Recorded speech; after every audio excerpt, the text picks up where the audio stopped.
বিশ্ব নবীর পথ চিরশান্তির পথ, অশান্ত বিশ্বে তুমি রহমত, এসো তাই মেধা মননে জেনে নি। আসসালামু আলাইকুম ওয়া রাহমাতুল্লাহি ওয়া বারাকাতুহু। ইন্নাল হামদালিল্লাহ ওয়াসসালাতু ওয়াসসালামু আলা রাসূলিল্লাহ ওয়া আলিহি ওয়া আসহাবিহি আজমাইন। সম্মানীয় দর্শক শ্রোতা, জুমাবারের নিয়মিত আয়োজন দারসুল হাদিস এনটিভির পর্দা থেকে আপনাদের সকলকে স্বাগত জানাচ্ছি। আমরা নিয়মিত আপনাদের সম্মুখে রিয়াদুস সালেহিন নামক বিখ্যাত হাদিস গ্রন্থ থেকে কিছু হাদিস উপস্থাপন করে থাকি। আজকে আমরা আপনাদের সম্মুখে উপস্থাপন করতে চাই আল্লাহ ব্যতীত অন্য কারো নামে শপথ করার ভয়াবহতা কি সে প্রসঙ্গে। রাসূলুল্লাহ সাল্লাল্লাহু আলাইহি ওয়াসাল্লাম বলেছেন, ইন্নাল্লাহা ইয়ানহাকুম আন তাহলাফু বিআবাইকুম ফামান কানা হালিফান ফালইহলিফ বিল্লাহ আও লিয়াসমুত।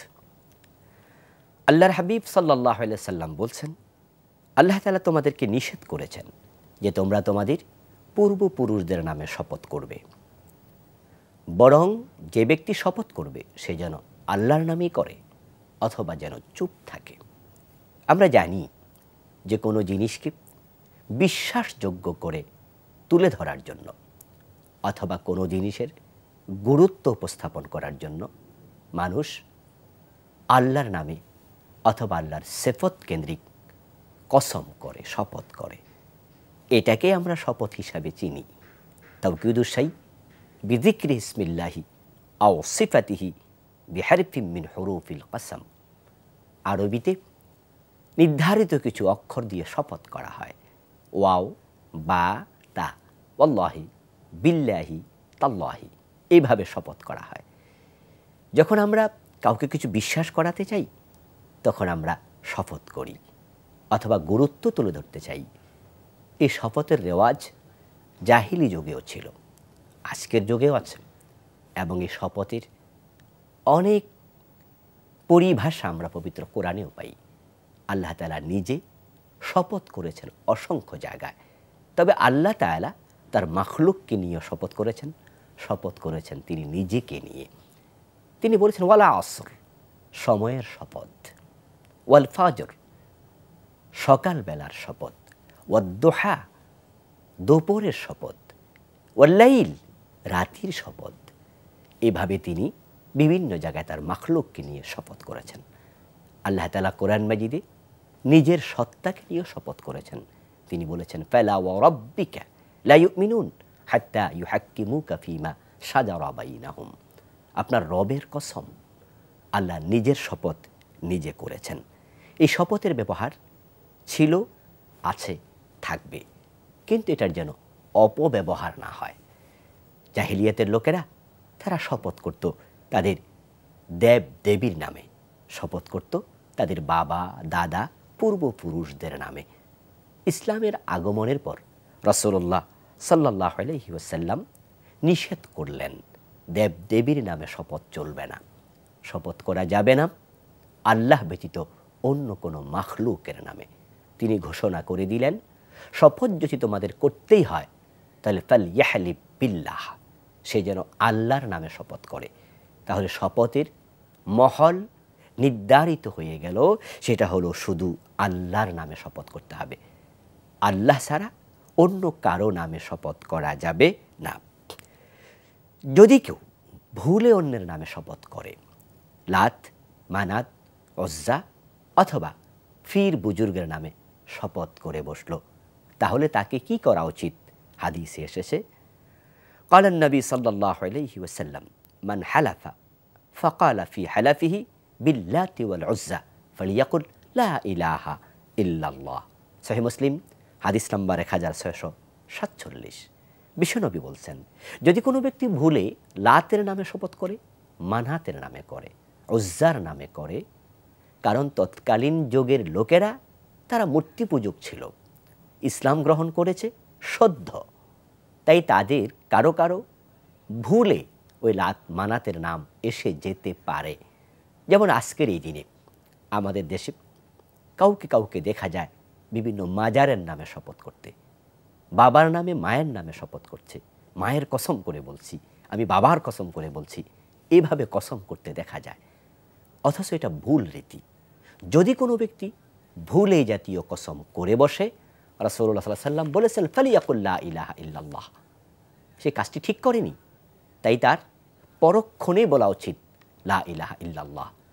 কারণ আল্লাহ ছাড়া অন্যের নামে শপথ করার কারণে তার ঈমানের মাঝে বিঘ্ন তৈরি হয়েছে, ঘাটতি তৈরি হয়েছে। তাই এই বিঘ্নিত অবস্থা থেকে তাকে ফিরে আসতে হলে আবার কালেমা পড়ে নেওয়া উচিত।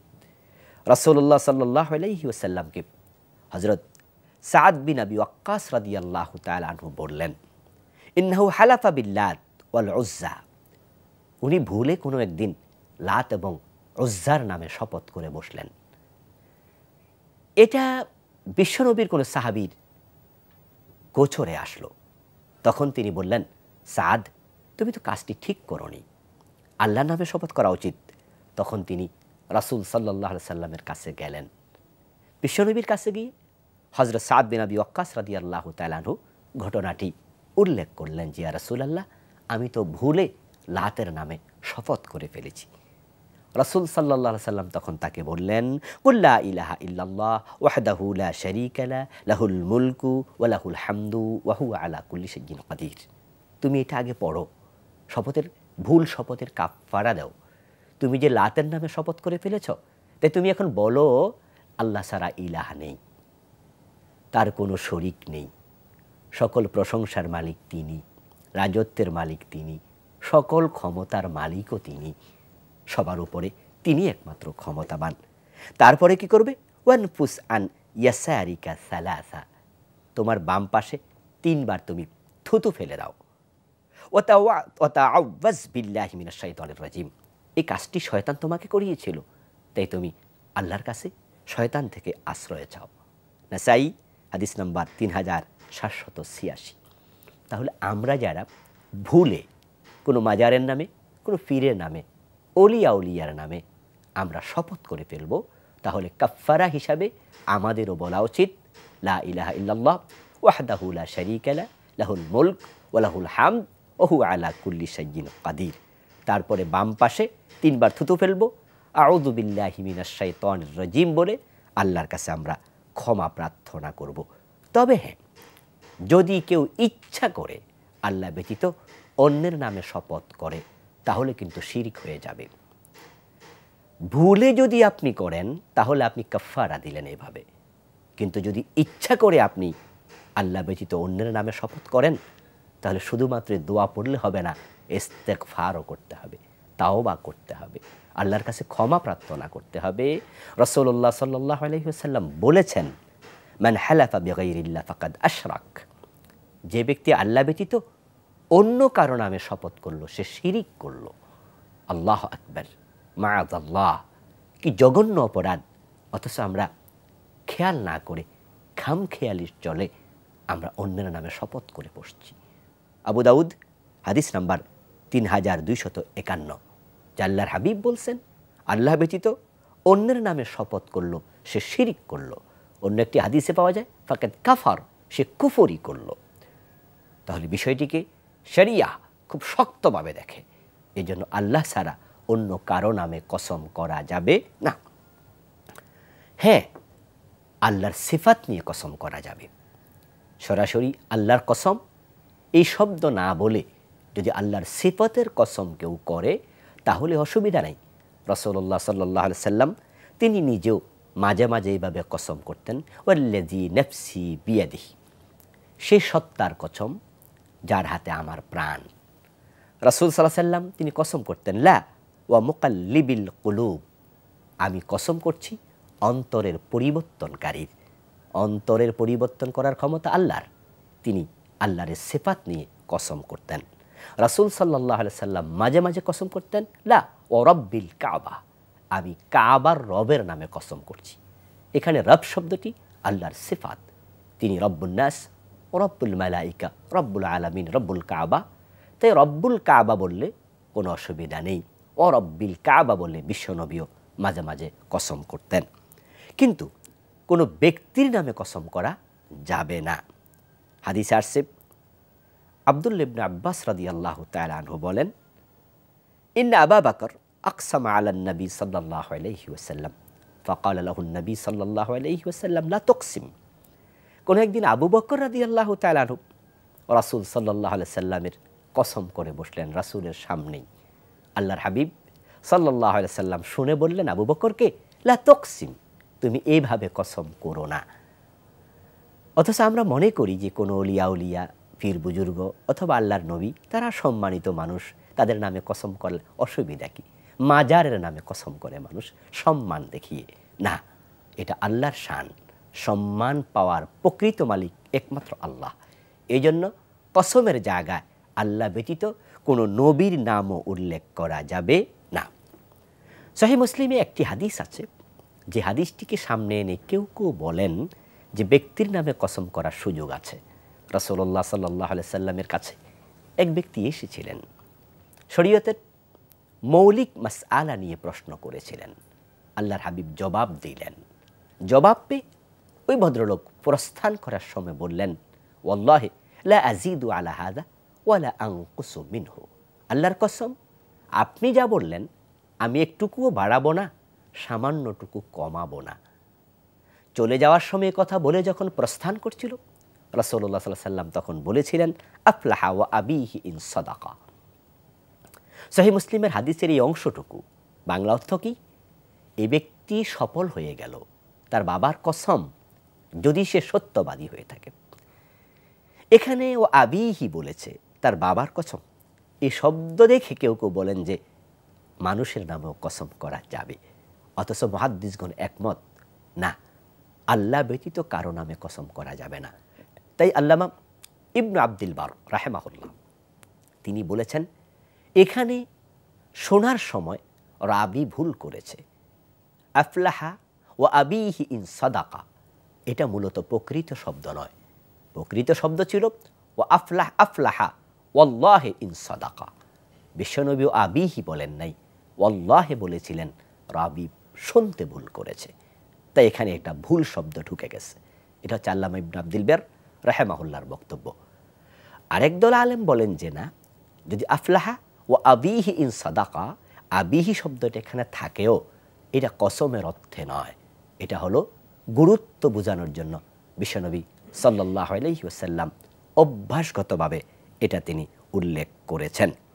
এই জন্য সকল আলেম একমত, যদি কোনো ব্যক্তি আল্লাহ ব্যতীত অন্য কারো নামে শপথ করে, ফাকাত ইরতাকাবা কাবীরাতাম মিনাল কাবাইর, যে কবিরা গুনাহগুলো থেকে সে একটি কবিরা গুনায় লিপ্ত হলো, ফাআলাইহি তাওবা ওয়াল ইস্তিগফার, যে আল্লাহ ব্যতীত অন্যের নামে কসম করেছে তার জন্য তাওবা করা উচিত, ইস্তিগফার করা উচিত। সুতরাং আমরা যারা ইতিপূর্বে আল্লাহ ব্যতীত অন্যের নামে কসম করে ফেলেছি, আমাদের তাওবা করা উচিত। আমরা মাঝে মাঝে দেখি কিছু ভাই রাগ করে যখন কথা বলে তখন মাটি হাতে নিয়ে বলে যে মাটির কসম করলাম। মাটি তো গায়রুল্লাহ, মাটির কসম করার সুযোগ নেই। কাউকে কাউকে দেখি পবিত্র কোরআন মাজিদ মাথায় নিয়ে কসম করেন। ইসলামের রীতি নেই, কোরআনের শপথ করা যাবে না। তবে হ্যাঁ, কোরআন যেহেতু আল্লাহর সিফাত, তাই যদি কোনো ব্যক্তি কোরআনে হাত দিয়ে অথবা কোরআন মাথায় নিয়ে কসম করে, তাহলে সে মুশরিক হবে না, কিন্তু কাজটি ঠিক নয়। ইসলামে আল্লাহর নাম এবং সিফাত ব্যতীত অন্য কোনো বিষয়ের কসমকে এলাও করা হয় না। এই জন্য কোরআন মাথায় নিয়ে বা কোরআনে হাত দিয়ে কসম চলবে না। মসজিদে হাত দিয়ে কসম করে, এটা জায়েজ নেই, মসজিদ গায়রুল্লাহ। এই জন্য কাবায় হাত দিয়েও কসম করা জায়েজ নেই, কাবাও গায়রুল্লাহ। কসম হবে শুধু আল্লাহর নামে। এ ভুল আমরা যারা করেছি আমাদেরকে তাওবা করা উচিত। এখন আমরা বলতে চাই, যদি কোনো ব্যক্তি আল্লাহর নামে শপথ করে, তাহলেও কি সে মিথ্যা শপথ করতে পারবে? মোটেও নয়, এটাও কবিরা গুনাহ। এই জন্য যদি কেউ আল্লাহর নামেও শপথ করে, তাকে সত্য শপথ করতে হবে। রাসূলুল্লাহ সাল্লাল্লাহু আলাইহি সাল্লাম বলেছেন, লা তাহলিফু বিল্লাহি ইল্লা ওয়া আনতুম সাদিকুন। আবু দাউদ হাদিস নাম্বার 3248। রাসূলুল্লাহ সাল্লাল্লাহু আলাইহি সাল্লাম বলতেছেন, তোমরা আল্লাহর নামে শপথ করো না, তবে যদি করো তাহলে সত্য শপথ করবে। আসলে শপথ বেশি করা এটা মোটেও ভালো কাজ নয়। আমাদের দেশে যারা বেশি বেশি কসম করে তাদেরকে মানুষ বিশ্বাস কম করে। এজন্য যারা ব্যক্তিত্ব সম্পন্ন মানুষ তারা কসম বেশি করতে চায় না। তবে হ্যাঁ, প্রয়োজনে কসম করা ইসলামে অনুমোদন করা আছে। আরব জাতির মাঝে বেশি বেশি কসমের একটি প্রচলন ছিল। তারা কথায় কথায় কসম করত। এজন্য আমরা কোরআন এবং হাদিসে ওয়াল্লাহে বিল্লাহে তাল্লাহে বা এই জাতীয় কসমের রেওয়াজ বেশি দেখতে পাই। আল্লাহ পাক রব্বুল আলামিন অভ্যাসের কারণে তারা যেই কথায় কথায় কসম করে এটাকে তিনি ক্ষমা করবেন মর্মে পবিত্র কোরআনে তিনি বলেছেন, লা ইউআখিযুকুমুল্লাহু বিল্লাগবি ফি আইমানিকুম। আল্লাহ তাআলা বলেন, তোমরা যে অপ্রয়োজনীয় কিছু শপথ করো এগুলোর জন্য আল্লাহ তোমাদের পাকড়াও করবেন না। আল্লাহ বড় মুহসিন, তিনি গফফার। তাই তিনি ভাবছেন যে যদি আমি প্রতিটা কসমের জবাব নেই বান্দার তো উপায় থাকবে না। তাই তিনি বললেন, অপ্রয়োজনে কথায় কথায় যে কসমগুলো তোমরা করছো এগুলো তিনি পাকড়াও করবেন না, হিসাব নেবেন না। তবে হ্যাঁ, ওয়ালাকিন ইউআখিযুকুম বিমা আকাদতুমুল আইমান। আল্লাহ এবার বলছেন, তোমরা দৃঢ়তার সাথে যে কসমগুলো করো আল্লাহ কিন্তু সেগুলোর জবাব তোমাদের কাছ থেকে নেবেন। অর্থাৎ আমরা যখন দৃঢ়তার সাথে কসম করি তখন বুঝে শুনে করতে হবে। এখানে যদি আমরা ভুল করে বসি আল্লাহ কিন্তু পাকড়াও করবেন। এই দৃঢ়তামূলক কসমগুলো দুভাগে বিভক্ত। একটাকে বলা হয় ইয়ামিন গমুস, আরেকটাকে বলা হয় ইয়ামিনুল মুনাআকাদা। আর শুরুতে যেটা ইয়ামিনুল লাগব, অপ্রয়োজনীয় কসম, এটা আল্লাহ ক্ষমা করবেন। এটা আরবদের অভ্যাস ছিল। এটাকে আবার বাংলাদেশে চালু করা যাবে না, কারণ আমাদের দেশে আমরা হালকাভাবে কসম করি না। আমরা যখন করি আমরা দৃঢ়তার সাথে করি। এখন এই দৃঢ়তার সাথে যখন কসম করবেন আপনাকে মাথায় রাখতে হবে আল্লাহর কাছে জবাব দিতেই হবে। এখন ইয়ামিনে মুনাআকাদা কাকে বলা হয়? ইয়ামিনে মুনাআকাদা বলা হয় আপনি ভবিষ্যতে কোনো কাজ করবেন কি করবেন না এই বিষয়ে কসম করা। যদি এই বিষয়ে আপনি কসম করেন তাহলে আপনাকে কসমের সম্মান দেখাতে হবে। কসম তো আল্লাহর নামে হয়, আল্লাহর নামের সম্মান আপনাকে রক্ষা করতে হবে। এই জন্য আপনি যখন কসম করবেন কসম ভাঙবেন না।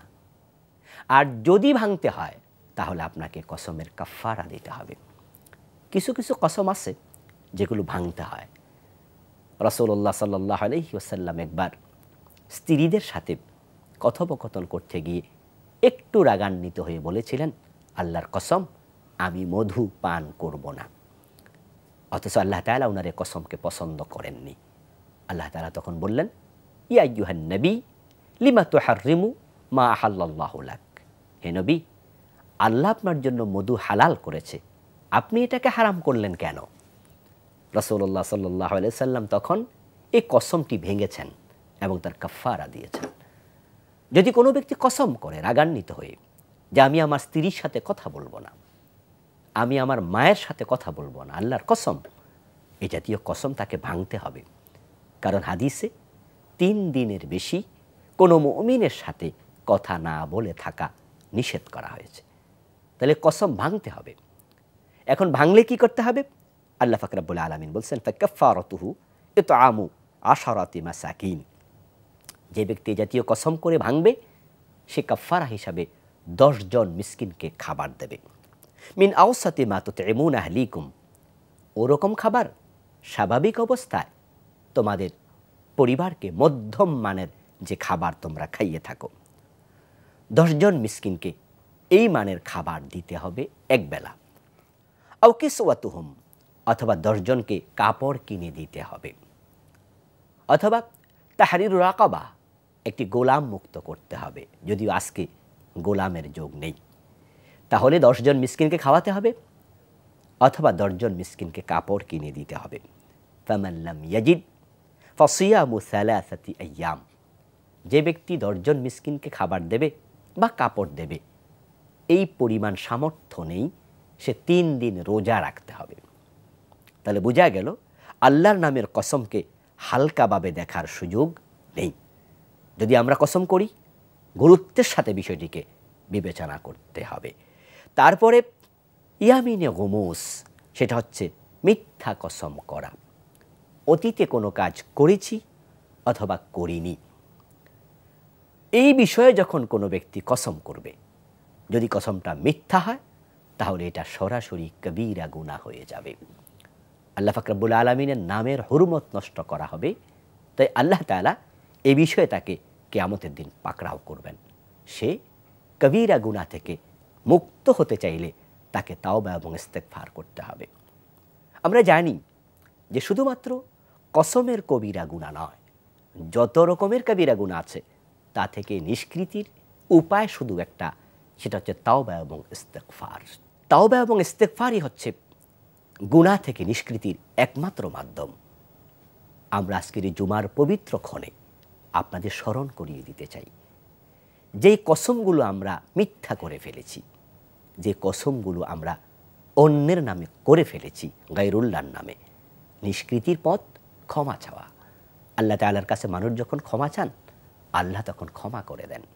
আর তাওবা মানে হলো ফিরে আসা, অর্থাৎ এই কাজটি আমরা আর কোনোদিন করব না। তো আজকের আলোচনা শোনার পরে অবশ্যই তো আমরা গায়রুল্লাহর নামে আর কসম করব না। যা করে ফেলেছি আমরা আল্লাহর কাছে ক্ষমা চাই, নিশ্চয়ই আল্লাহ তাআলা আমাদের ক্ষমা করে দেবেন।